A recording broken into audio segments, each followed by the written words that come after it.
大家有冇試過呢一種情景啊？兩個人即係你同你嘅伴侶，明明坐喺同一張梳化嗰度，但係大家淨係掛住耷低頭撳自己個電話。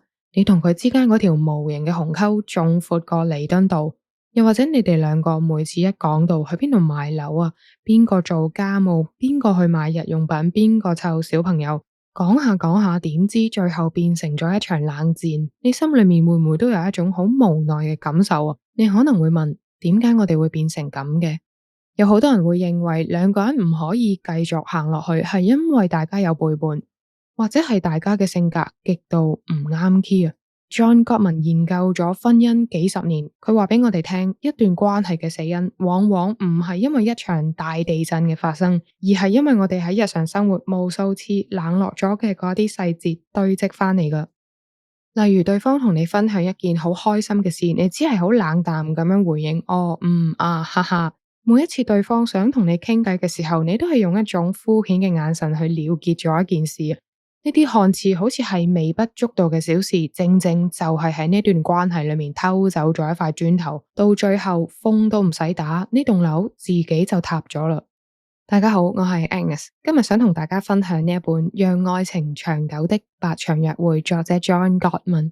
透過呢一本書，我會同大家去拆解一下我哋同伴侶之間嗰啲，譬如講唔出口嘅委屈，關於金錢嘅焦慮啦，仲有如果我哋返工有壓力嘅時候，嗰一種崩潰啊，點樣去同你伴侶分享？無論你而家係單身、拍緊拖、結咗婚，定係處於一段就嚟可有可無嘅關係裏面，呢本書都一樣適合你聽。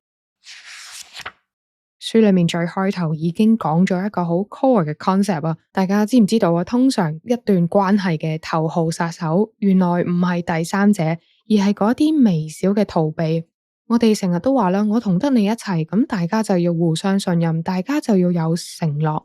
喺大家眼中，信任嘅定義係啲乜嘢？John Gottman對信任嘅定義同我哋一般人諗嘅可能完全唔一樣。我哋一般人覺得我不忠、我出軌、我講大話、我同你之間有小三，呢個就係破壞信任咯。但係原來喺心理學上面有一種好隱形嘅背叛，叫做微叛逆，微小嘅微。大家幻想一下，假如你今日返工俾老細無理取鬧，丙到一鑊粥咁樣，仲要 OT 到9點、10點搭巴士返屋企啦，點知冇位坐，仲要企足全程。你返到屋企一打開門，其實你已經散晒，好想攤喺張梳化度噶啦。你同你自己嘅另一半講：唉，今日真係好攰啊！我老細黐線噶，佢癲噶。呢個時候，對方嘅反應可能有3個可能性。第一，turning towards， 面向你，佢好好啊，放低手上面嘅所有嘢，望住你，同你講：係啊，今日又出咗事啊，過嚟坐低同我講啊。第二，turning against， 對抗你，佢好唔耐煩咁樣話。有邊個返工唔攰㗎？我今日開會夠好大壓力啦，你可唔可以成熟啲？第三，turning away， 背向你，佢對眼望住嗰個電視機或者係繼續望住個電話，應咗你一句：哦，係啊，咁你快啲去沖涼，今晚早啲瞓啦。大家聽到呢3種反應嘅分別，唔知有咩感受？好多時候我哋為咗避免衝突，費事鬧交啊又，所以就會選擇第3種反應，微小嘅逃避。你可能會覺得咁小事做，使唔使咁敏感啊？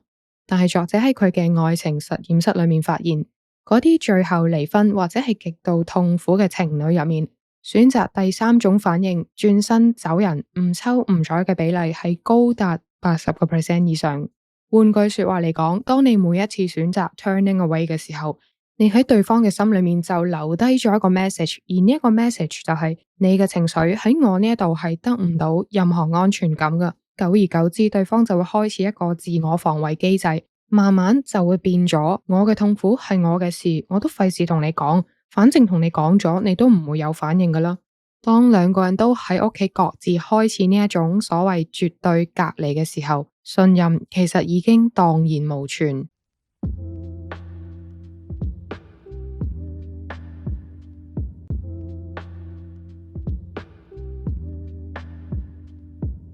好多情侶拍拖拍咗好多年，或者係結婚結咗一段時間之後，就會開始呻，我哋都老夫老妻，唔會有火花冇浪漫噶啦。過時過節最多咪去個餐廳食餐飯，去下旅行，買下啲名牌送俾大家咯，用儀式感去製造啲浪漫出嚟。呢本書話俾我哋聽，真正嘅浪漫原來係唔需要大排筵席嘅儀式感，而係一種心理嘅安全感。喺書裏面提出咗一個都幾特別嘅觀點，我哋人類嘅大腦裏面天生就有一套防衛系統，當我哋覺得好不安、焦慮，覺得俾人哋否定嘅時候，我哋就會採取戰或逃嘅狀態，fight or flight。大家諗下，如果你好驚見到個壞人打你嘅想，咁你即刻走啦，係咪？就係呢個意思。我哋日常嘅生活節奏已經好快，壓力好大。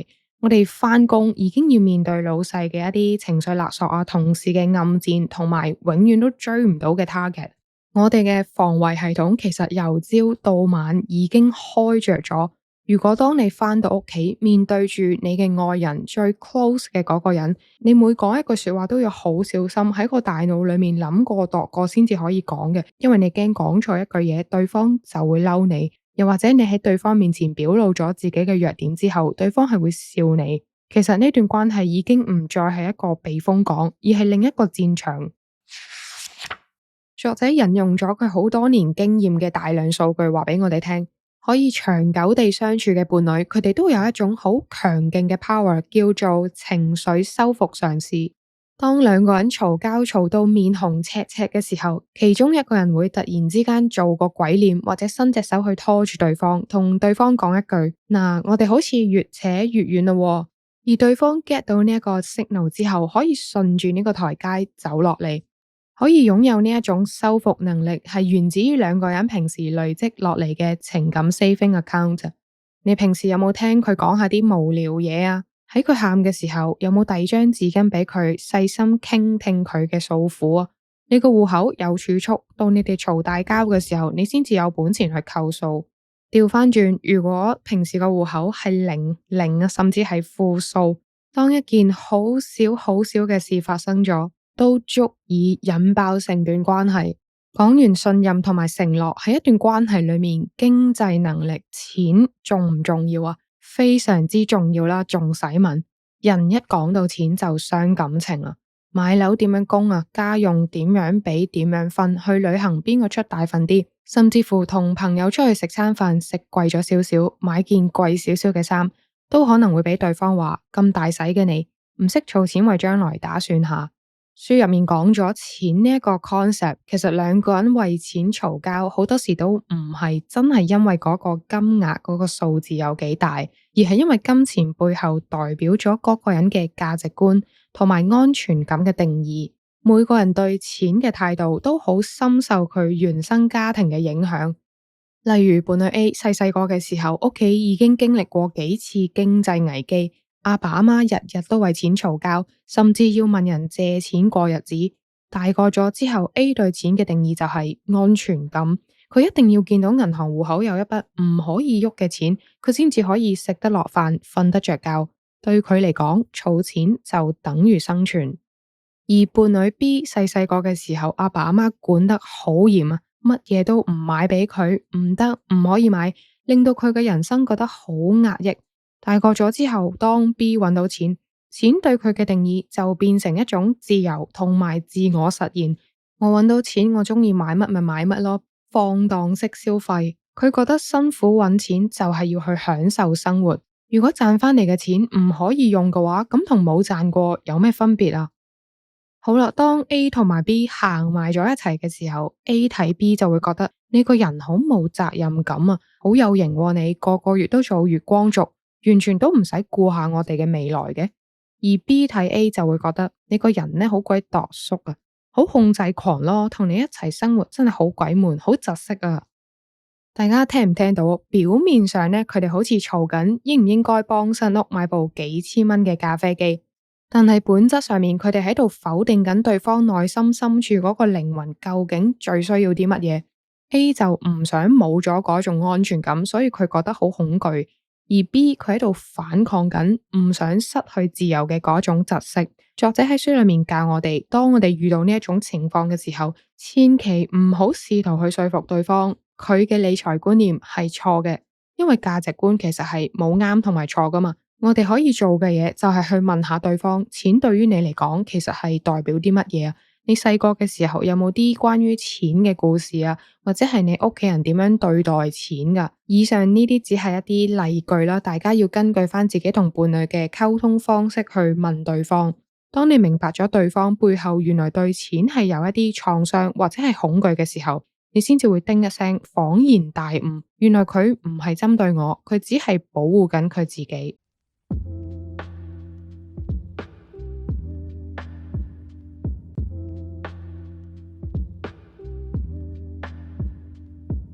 一段關係可以行到幾遠，好大程度係取決於我哋究竟有幾願意去了解彼此嘅底牌。今日同大家分享咗信任嘅微小逃避，同埋金錢背後嘅靈魂恐懼。我希望多多少少都可以幫到大家，喺下一次你同伴侶反面嘈交、冷戰嘅嗰一刻，當你心裏面好想 turning away 嘅時候，俾幾秒時間停一停，問自己一句：等陣先，佢而家係咪好驚？佢係咪好需要我？只要有呢一個幾秒鐘嘅停頓位，你哋嘅關係就已經踏出咗改變嘅嗰一步啦。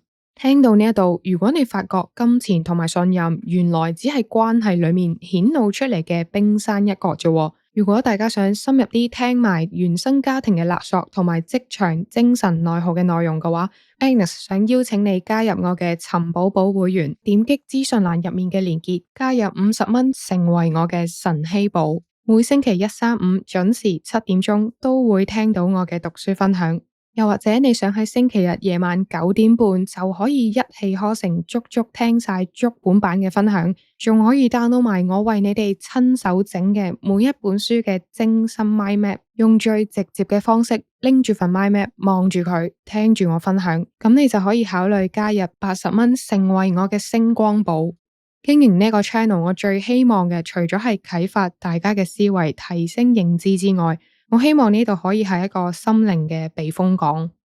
加入尋寶寶會員，除咗係對 Agnes 創作嘅一份支持之外，我相信呢一份更加係大家送俾自己投資自我嘅一份最好嘅禮物。神稀寶們，我哋星期3 7點 Part 2見，拜拜。